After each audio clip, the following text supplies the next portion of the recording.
ನಾವು ನಾವು ಇವತ್ತು ಉತ್ತರ ಕರ್ನಾಟಕ ಸ್ಟೈಲ್ ಚೋಳವನ್ನು ಮಾಡುತ್ತಿದ್ದೇವೆ. ಅದಕ್ಕೆ ಬೇಕಾಗುವ ಸಾಮಗ್ರಿಗಳು: ಮೊದಲಿಗೆ ಮಂಡಕ್ಕಿಯನ್ನು ತಗೋಬೇಕು, ಸಿಂಗಲ್ ಪಾಲಿಸ್, ಹುಳಿ, ಪುಟಾಣಿ, ಶೇಂಗಾ, ಕೊಬ್ಬರಿ, ಜೀರಿಗೆ ಮತ್ತು ಸಕ್ಕರೆಯನ್ನು ಮಿಕ್ಸಿಯಲ್ಲಿ ಗ್ರೈಂಡ್ ಮಾಡಿ ಇಟ್ಟುಕೊಳ್ಳಬೇಕು. ಒಂದು ಬಾಣಲಿಗೆ ಎಣ್ಣೆಯನ್ನು ಹಾಕೋಣ. ನನಗೆ ಜಾಸ್ತಿ ಎಣ್ಣೆ ಬೇಕು, ಅದಕ್ಕೋಸ್ಕರ ಜಾಸ್ತಿ ಎಣ್ಣೆಯನ್ನು ಹಾಕಿದ್ದೇನೆ. ಹಸಿ ಶೇಂಗಾವನ್ನು ತೊಗೊಂಡಿದ್ದೇನೆ. ಇದರಲ್ಲಿ ಸ್ವಲ್ಪ ಫ್ರೈ ಆಗೋ ತನಕ ಚೆನ್ನಾಗಿ ಮಿಕ್ಸ್ ಮಾಡಬೇಕು. ನೀವು ಬೇಕಾದರೆ ಹುರಿದ ಶೇಂಗಾವನ್ನು ತೆಗೆದುಕೊಳ್ಳಿ. ಚೆನ್ನಾಗಿ ಫ್ರೈ ಆದ ಮೇಲೆ ಇದಕ್ಕೆ ಸ್ವಲ್ಪ ಕೊಬ್ಬರಿಯನ್ನು ಹಾಕೋಣ. ಕೊಬ್ಬರಿ ಪುಟಾಣಿಯನ್ನು ಹಾಕುತ್ತೇನೆ. ಇದನ್ನು ಸ್ವಲ್ಪ ಚೆನ್ನಾಗಿ ಬೇಯಿಸೋಣ.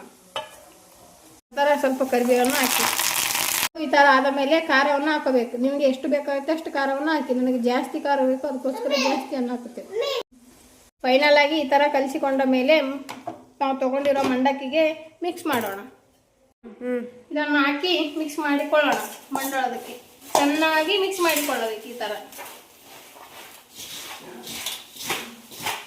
ಚೆನ್ನಾಗಿ ಮಿಕ್ಸ್ ಮಾಡಿ ಕಟ್ ಮಾಡಿ. ಚೆನ್ನಾಗಿ ನಮ್ಮ ಉತ್ತರ ಕರ್ನಾಟಕ ಸ್ಟೈಲ್ ಚುರುಮುರಿ ರೆಡಿಯಾಗಿದೆ.